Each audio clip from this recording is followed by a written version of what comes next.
Hi, I'm Linda Rumpf, reading tutor and parent support coach, and welcome to Miss Linda's Weekday Daily Show, where we talk about all things reading, and I support parents who are in turn supporting a reader, whether it's a child in school who's a struggling reader or an adult in your life who has functional illiteracy and you want to help them to be able to read fluently. That's who I support. So, welcome, welcome, welcome. And this week, we're doing a series on reading in the home. So, we've been talking about all different kinds of things, the HLE, the home literacy environment, um, choosing books, how assessment is really important so that you can build your home library, start to read more. You can even get computer services. I have one that I use with my students where you can read aloud to the computer and then it records it. So there are all ways to get your reading aloud in, even if you don't have a listener there handy. You know, we have computers now, yay. So we've been talking all about practice, reading practice. And I, as a tutor, really try to get parents and my adult students on board with practicing 3 to 5 times a week on their own, practicing reading aloud to a listener. And you can use the computer as your listener now if you have one of those recording programs like what I have for my students. And that practice can cut in half the time it takes you to level up grade levels in reading fluency. And I've seen that. I'm not just making that up. That's from my student data from 2022. So this kid did what I normally do with kids in 3 months, 6 weeks. Okay, what was the difference? His mom sat him down every night in the kitchen while she was making dinner and had him read to her aloud. So it's the practice, practice, practice. So we're talking about home reading practice. And tonight's topic is about setting an example. So I actually was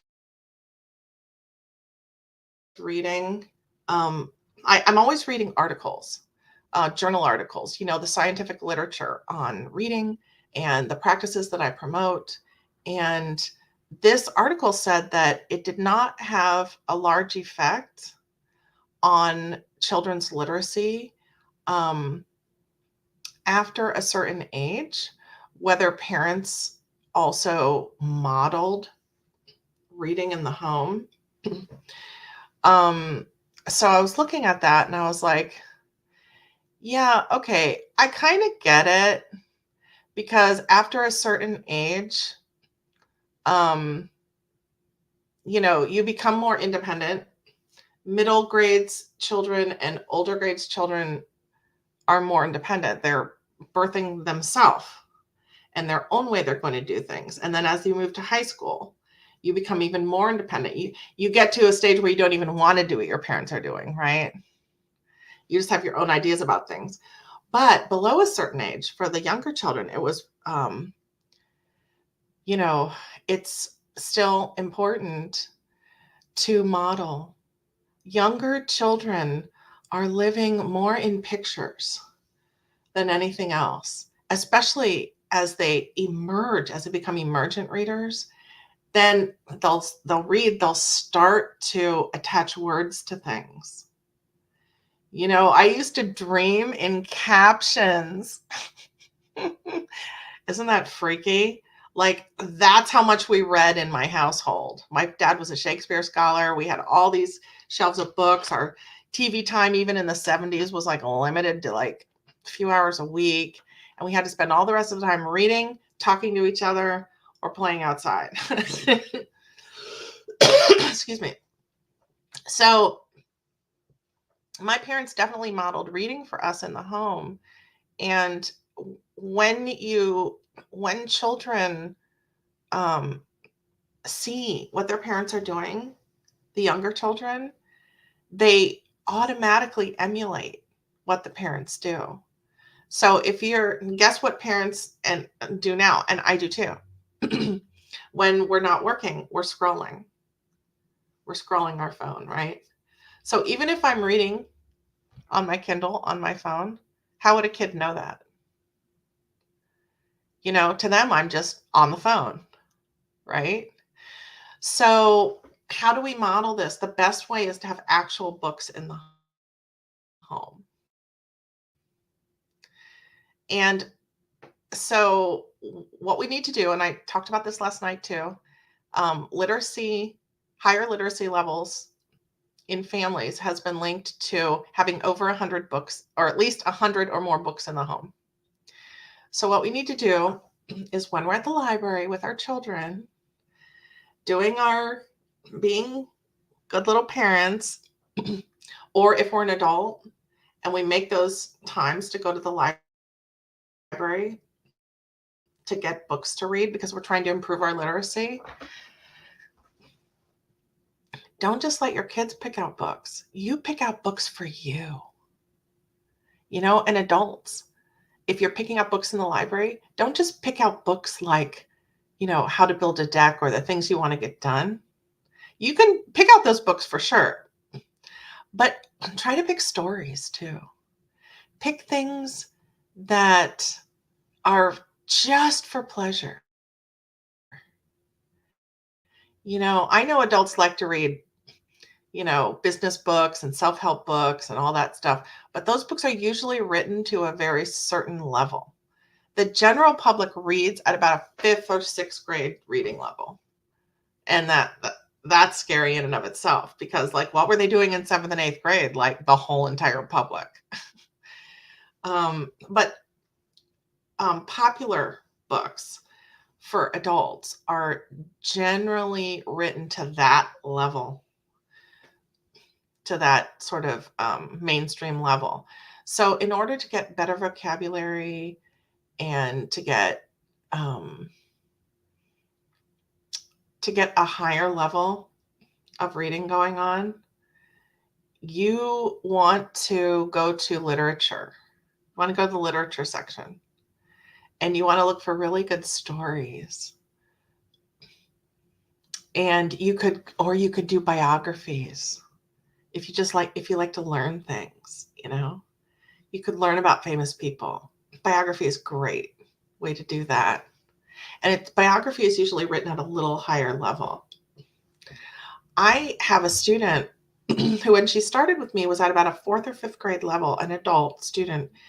And we are now reading The Light We Carry, which is one of Michelle Obama's memoirs. It's her second one. Her first one was called Becoming, and it became total bestseller. Her second one, wait a minute, did I say that wrong? Yeah, The Light We Carry, right? Oh my gosh. Now I have to go to Kindle and make sure, because I'm also reading this book called All the Light We Cannot See. So I might be getting a word wrong there. Hold on a second. I'm pulling up my Kindle.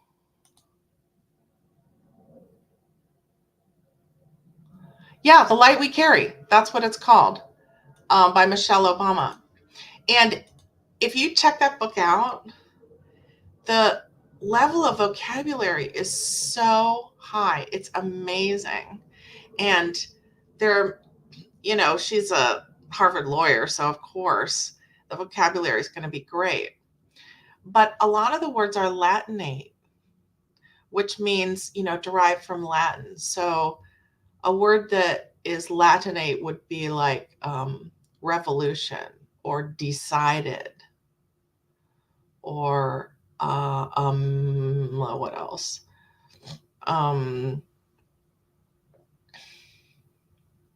Inspire. Okay. These words have prefixes, suffixes, and root words. And there's a pattern to them. And you can start to pick up the pattern, and you can also learn the roots.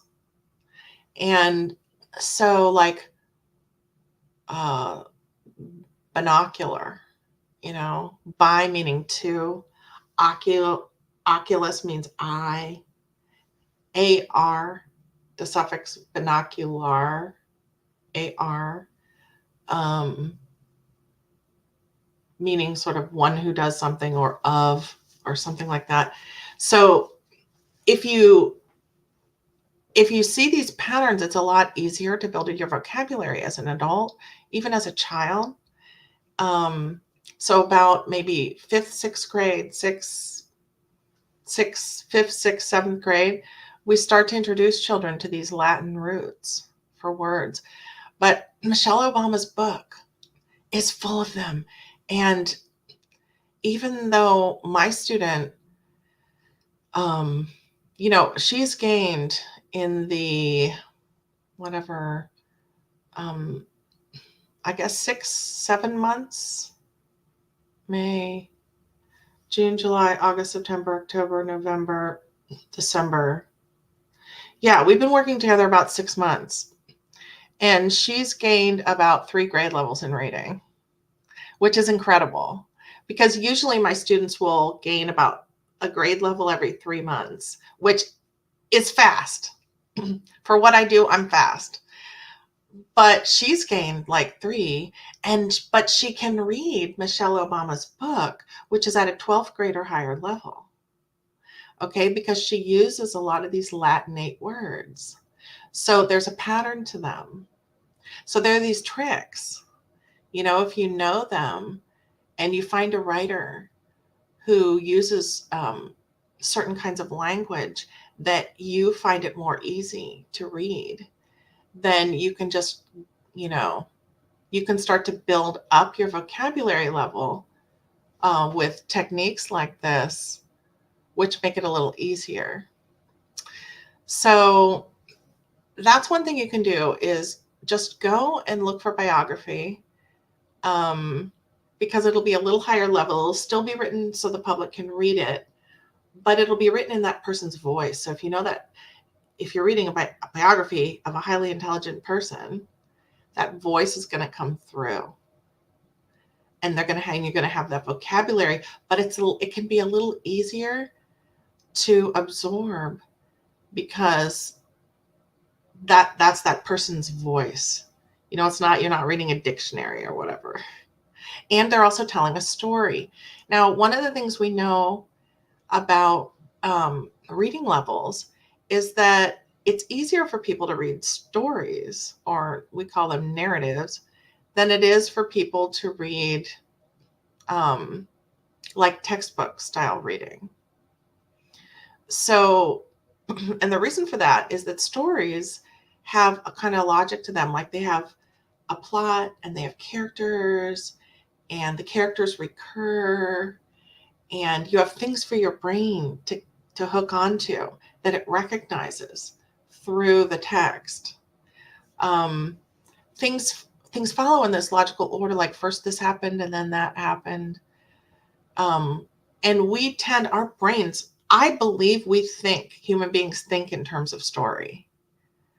Where are we going and why, and who are the characters in our lives, and what's the setting? Like, where are we trying to get to? What's our goal? I mean, a lot of people set their goal for the day. That's like writing your daily story. What's my path going to be today? And who am I going to see?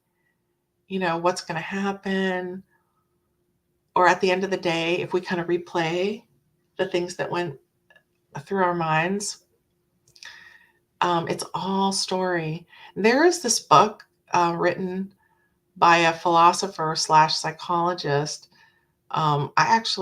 He might be an actual psychiatrist, but I know he's at least a psychologist. Eckhart Tolle. And this was like a big Oprah book. She even did like a mini series with him just on the book. And he wrote this book called A New Earth. And in the book, he talked about basically getting away from our backstory, that we tell ourselves about ourselves in order to really live in the present moment? Well, I see the point. It's very Buddhist, um, to not tell ourselves, to not have these tapes playing in our head, like say what our parents told us about ourselves that isn't true. To get away from all that tape playing, I agree with. But for me, that's so that I can write my own story. And everyone has a backstory, you know? And if we took away our story completely to just live in this moment, there's I feel like we would be disconnected from the fabric of our lives. So I liked the book at first, but then I was like, hey, wait a minute. I don't think I want to turn off my backstory. You know what I think I want to do with it? I think I want to be able to write the ending myself. So I kind of took what he said with a grain of salt and put my own spin on it, because I'm a writer as well as a reading teacher. I love books. Um, stories are my life. And look at all of us are addicted to stories. I mean, what's TV? What are movies? What's Netflix? Right? Um, it's every one of us gets through the day practically with our stories, or we get through the day waiting for our story at night, our movie we're going to watch, or TV show, or even video games now are like a story, you know, with the music and the characters and the different scenarios. So we need to nurture that though with books. And I said this earlier this week too, but I'm going to say it again in case you didn't see those lives and you're just tuning in for this one. If we get all our stories from pictures, it puts us backward evolutionarily. So human beings started with their stories in pictures. We started by drawing on cave walls, right? And I'm sure we were talking and telling stories, uh, but we started with all that writing, and then there were books, and then much, much, much later there were movies, right? And movies are so intense. They're like not just a picture or two. The way a movie works is it's like a million pictures, one after the other, right? I mean, it's like picture saturation. And then it's like it becomes alive, a moving picture, an actual experience, right? But if you see a bird with big claws in a movie, you get the feeling of those big claws, right? But you don't get the word talons, you know? You don't get that word of what they're called. But in a book, you read about the bird's talent, the bird's huge talons. Then you have to stop and learn a word. And it enriches your vocabulary, right? And from our vocabulary comes our ability to even tell stories. So if we want stories to continue to exist, and there are writers writing these stories who have great vocabularies and read a lot of books growing up, and that's why they can write so well to produce these movies and these TV shows for us. As children grow up now with less exposure to books, they're going to have less of an ability to write. They won't have the vocabulary. Now we have 2/3 of fourth graders who are behind, seriously behind on grade level with reading. They're not reading fluently. What does that mean? Low vocabulary. Will these people be good writers when they grow up? Not if they stay on the course they're on. See books, we need them around us, and we as adults, especially for young children, need to model reading in the home.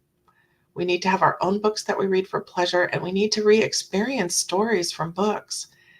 um, experience all that language. And then as our kids see us read and they see us valuing that as an activity, it changes everything. It can change a whole society. If we all did this at home, just took a half an hour an evening and sat down ourselves in a chair. We're not trying to even this isn't even about getting your kid to read aloud to you anymore, okay?